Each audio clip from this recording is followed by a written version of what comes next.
Hello students, इस video में हम अकाल से भारत में कृषि पर क्या प्रभाव पड़ा और सूखे का सामान्य जनजीवन पर क्या प्रभाव पड़ा इसके बारे में बात करेंगे।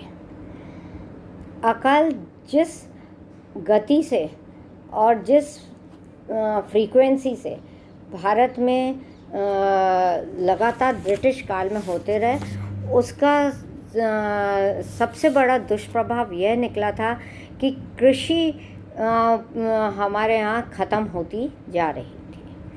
कृषि पर दबाव ख़त्म होता जा रहा था और इंसान या कृषक जो थे वे खेतीहर मजदूर बनना ज़्यादा पसंद कर रहे थे और उद्योगों की ओर अग्रसर हो रहे थे। तो इस तरह से हम देखते हैं कि भारत में ब्रिटिश काल में जो आक्रमण हुए उसका भारतीय कृषि पर दुष्प्रभाव काफ़ी मतलब उसकी जो फोर्स था वह काफ़ी गतिमान रहा था। सबसे पहले अगर हम इसका प्रभाव देखें तो भारत की आबादी का वृद्धि दर जो था वह धीरे धीरे कम होता जा रहा था। जहाँ हम देखते हैं कि जब ब्रिटिश ने भारत पर अपना अधिकार प्रारंभ किया था और यह बात 1757 से प्रारंभ होती है और 1857 के बाद जब अकाल बहुत अधिक मात्रा में होने लगे तो हम देखते हैं कि मध्य भारत की आबादी में प्रति वर्ष के हिसाब से 0.73% की गिरावट आ रही थी।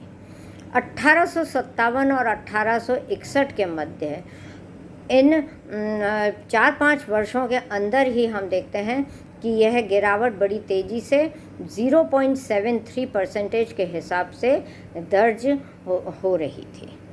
वहीं हम देखते हैं कि 1871 से 1881 के मध्य में भारत की आबादी जो थी वह 0.49% के हिसाब से बढ़ रही थी।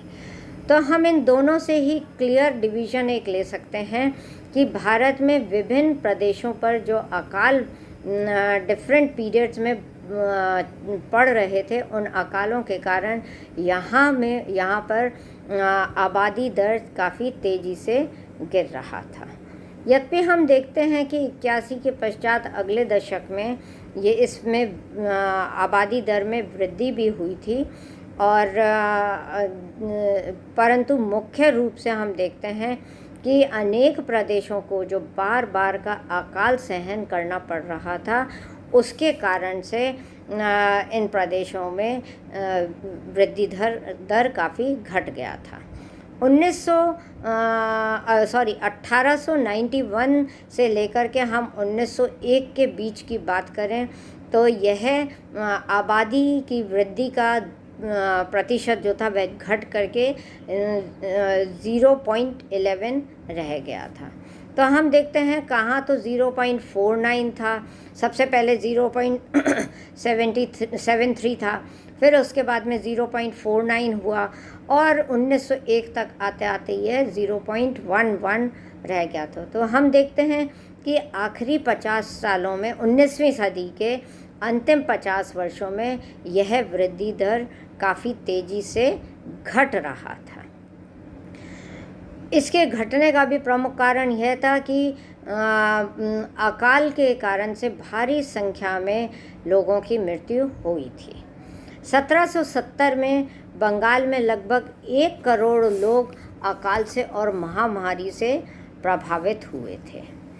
वहीं 1896 और 97 के लगभग हम देखते हैं कि 5,150,000 व्यक्ति जो थे वे या तो अकाल के गिरफ्त में आए और या फिर हैजा, मलेरिया, अन्य कई बीमारियों से ही मौत के मुंह में समा गए। 1899 और 1901 में अकाल से हम देखते हैं कि उस समय 1 लाख से अधिक व्यक्तियों की मृत्यु अकाल के कारण हुई। 1905 और 1906 के मध्य में बॉम्बे प्रांत में ही लगभग 2,35,062 व्यक्ति अकाल के कारण तथा 29,369 व्यक्ति हैजे के शिकार हुए थे।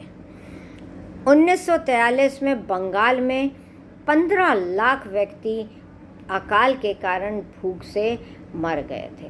तो इस प्रकार हम देखते हैं कि बहुत बड़ी संख्या में लोग मृत्यु को प्राप्त हुए और इसका मुख्य कारण या तो अकाल और या फिर कोई महामारी सामने दिखाई पड़ रही है। जहाँ हमें यह दिखाई देता है कि मानव मृत्यु दर बढ़ी थी, वहीं हम देखते हैं कि पशुधन की भी उतनी ही हानि हुई। जब भी अकाल और सूखा पड़ा तब पशुओं की भी उतनी ही मौत हुई थी, क्योंकि उनके लिए ना तो खाने को कहीं चारा रहा था और न ही वे उनको कृषक लोग उनको संभाल पा रहे थे।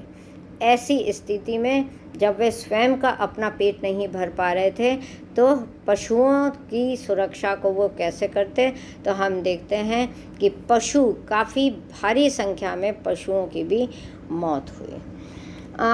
1868 से हम अगर 70 के बीच में 1868 से 70 के बीच में हमें एक डेटा मिलता है कि राजस्थान में 90% पशु भूख से ही मर गए और अन्य अकालों में भी पशुओं की मृत्यु इसी प्रकार से लगातार बढ़ती हुई दर पे ही होती रही है। तो मनुष्यों के साथ साथ पशुधन की भी हानि हुई।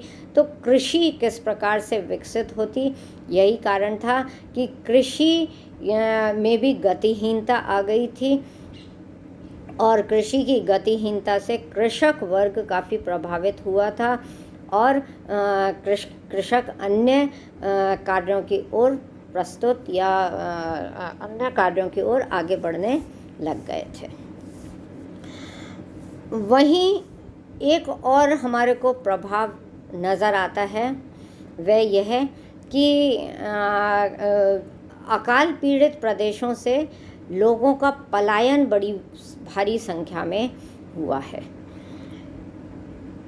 अगर अकाल किसी एक प्रदेश में होता है और दूसरा प्रदेश अगर सुरक्षित है तो कृषक वर्ग दूसरे प्रदेश में चले जाते थे, वहाँ जाकर के बस जाते थे और फिर वे अपने प्रदेश में वापस लौट करके नहीं आते थे।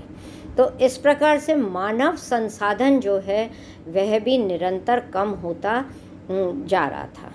1865 और 66 के अकाल की हम बात करें तो उड़ीसा की आबादी लगभग 35% ख़त्म हो गई थी। इसका कारण जो था कि अकाल से बहुत ज़बरदस्त मृत्यु हुई थी और साथ ही कृषक वर्ग जो था वह अपने प्रदेश की खेती को छोड़कर अन्य प्रदेशों में कारखानों में मजदूरों या श्रमिकों के रूप में कार्य करने के लिए आगे चले गए थे। तो शहरी क्षेत्रों की ओर पलायन हुआ, गांव की जनसंख्या में कमी आई, आबादी कम हो गई।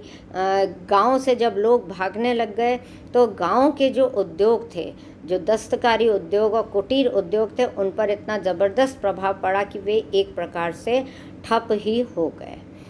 क्योंकि जैसे शिकार करने का कार्य, चमड़ा बनाने का कार्य, रंगाई छपाई का कार्य, कृषि अगर वहाँ पे नहीं हो रही है, खाने के लिए अन्न नहीं है, तो बाकी सब उद्योग धंधे वाले भी अपना उद्योग धंधा ख़त्म करके शहर या किसी दूसरे गांव में पलायन कर गए थे, जिससे स्थिति कृषि की गतिहीनता प्रारंभ हुई और ग्रामीण जीवन भी अस्त व्यस्त हो गया। एक बहुत बड़ा कारण जो हमें नज़र आता है और जिसे एल.पी. माथुर साहब ने अपनी पुस्तक में दिया है, वह है कि भारतीयों ने विदेशों की ओर पलायन करा, अन्य देशों में बसे। यह अन्य देशों में बसना इसलिए नहीं था कि विदेशों में बसने का उन्हें चाव था, मगर ये इसलिए कि यहाँ अंग्रेज़ों की आर्थिक नीतियों ने और उनको गरीब बना दिया था, और फिर ऊपर से अकाल और सूखा जो पड़ा उसने कृषकों की कमर ही तोड़ दी थी। तो ऐसी स्थिति में वे बाध्य होकर के अन्य देशों में कृषि कार्य के लिए, यानी कि जो कैश क्रॉप्स अन्य देशों में उपज हो रही थी उसके लिए वे गए थे। जैसा कि हमारे को रिकॉर्ड से पता चलता है कि बहुत सारे लोग मॉरिशस, फिजी, कैरेबियन आइलैंड्स में, दक्षिण अफ्रीका में, पूर्वी अफ्रीका में, मलाया में, इस तरह से सूरीनाम में, कई देशों में जा कर के वे शिफ्ट हो गए थे। परंतु ये यहाँ से बंधुआ मजदूर के तौर पर उन देशों में गए थे। जब उनकी यहाँ पे भारत में कृषि ही समाप्त हो गई थी, तो ऐसी स्थिति में जीवन यापन के लिए उन्होंने दूसरे देशों में अंग्रेज़ों के द्वारा कृषि कार्य को कराए जाने के लिए अपनी हामी भर दी थी, और एक बंधुआ मजदूर, बॉन्डेड लेबर के तौर पे वे दूसरे देशों में जा कर के कैश क्रॉप्स, मुख्य रूप से हम देखते हैं कि इन सभी क्षेत्रों में अंग्रेज़ों ने गन्ने की खेती मुख्य रूप से करी, और उसके लिए इन लोगों को वहाँ जा कर के बसाया था। 1834 और 1871 के मध्य हम देखते हैं कि 9,80,000 के करीब व्यक्ति जो हैं वे विदेशों में गए थे, जिनमें से बहुत लेट जब हम रिकॉर्ड देखते हैं तो कोई 7,80,000 लोग ही वापस लौट करके आए। परंतु धीरे धीरे ये बाहर जाने वालों की संख्या बढ़ रही थी।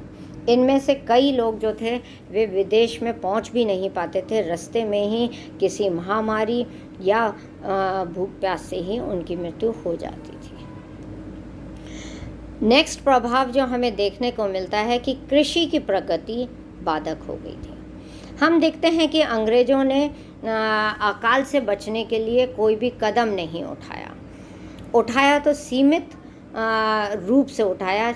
पूरे कृषकों को इसका लाभ नहीं मिला, ना खेती की स्थिति सुधर पाई। तो इसका मुख्य कारण यही रहा कि खेती जो थी, बार बार अकाल ने खेती की प्रगति को ही ख़त्म सा कर दिया था, और जो कृषक वर्ग थे वे भूमि को जब तक वर्षा अच्छी नहीं हो उपजाऊ बनाने के लिए इंतज़ार करते थे। दूसरी ओर कृषकों को पुनर्वास के लिए सरकार ने इतनी सहायता नहीं दी थी कि वे अपनी भूमि को वापस से उन्नत बना पाते। इसलिए वर्षा ही उनका एकमात्र साधन था जिसके द्वारा वे अपनी ज़मीन को उर्वरक बनाने की कोशिश के इंतज़ार में रहते थे। एक बड़ा प्रभाव जो हमारे को भारतीय कृषक समाज पर दिखाई पड़ता है वह है कि ग्रामीण ऋणग्रस्तता में वृद्धि हो गई थी। यानी जितने भी जहाँ जहाँ पर भी अकाल पड़े और सूखा पड़ा, वहाँ पर लोगों ने अपने लगान चुकाने के लिए और अपने जीवन यापन के लिए महाजनों से ऋण लेना प्रारंभ कर दिया। अंग्रेज़ों ने बहुत ही कम स्थान ऐसे रहे जहाँ पर ऋण को माफ़ किया था और या फिर कम कर दिया था।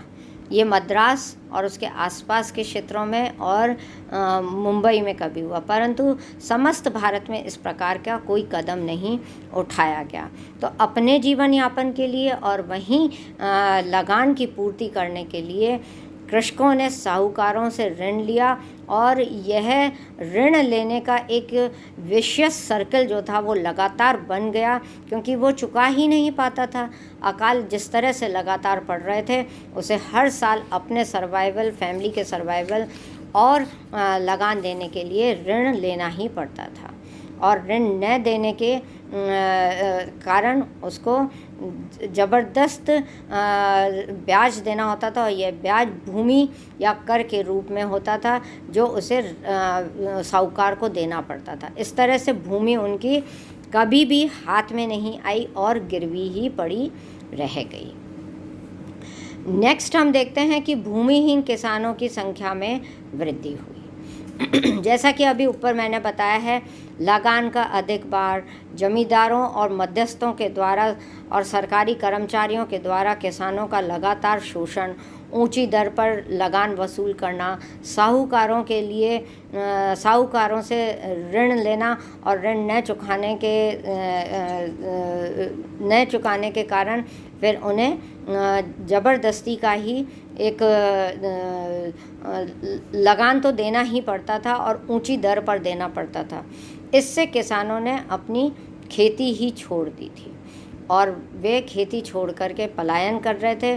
कुछ जो रह गए थे वे जमींदारों के खेतों पर बंधुआ मजदूर के रूप में कार्य कर रहे थे और इस तरह से उनके स्वयं के खेत जो थे वे छूट गए थे और कुछ खेत लोगों के साहूकारों के पास में गिरवी रख दिए गए थे।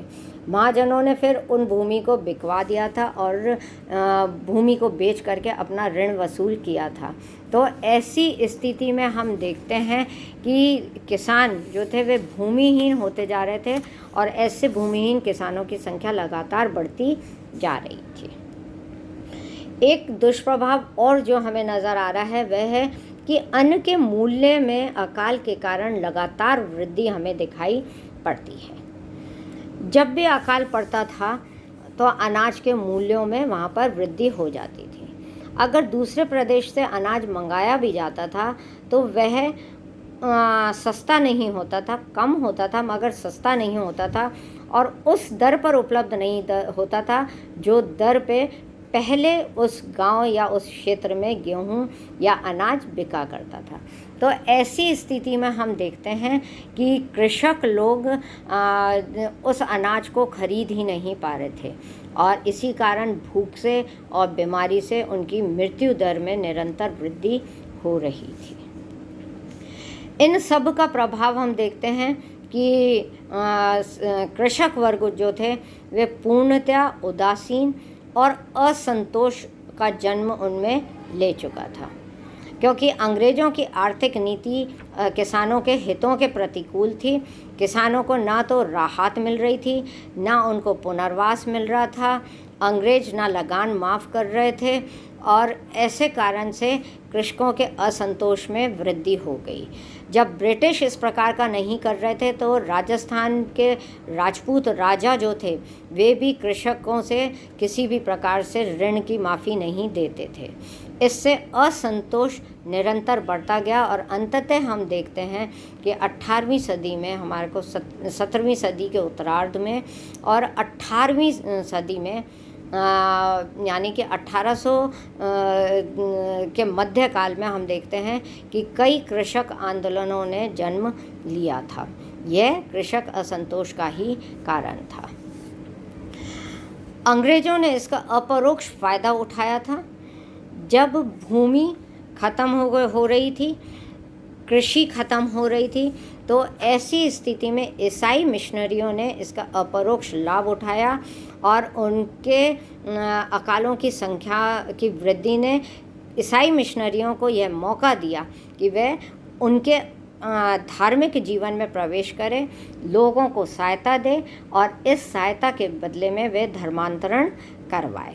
तो इस तरह से हम देखते हैं कि ईसाई प्रचारकों ने जब उनको सहायता दी, चाहे वे अन्न से हो या धन से हो, उन्होंने जो सहायता दी उससे प्रभावित होकर यहाँ के भारतीय कृषकों ने ईसाई धर्म को ग्रहण कर लिया।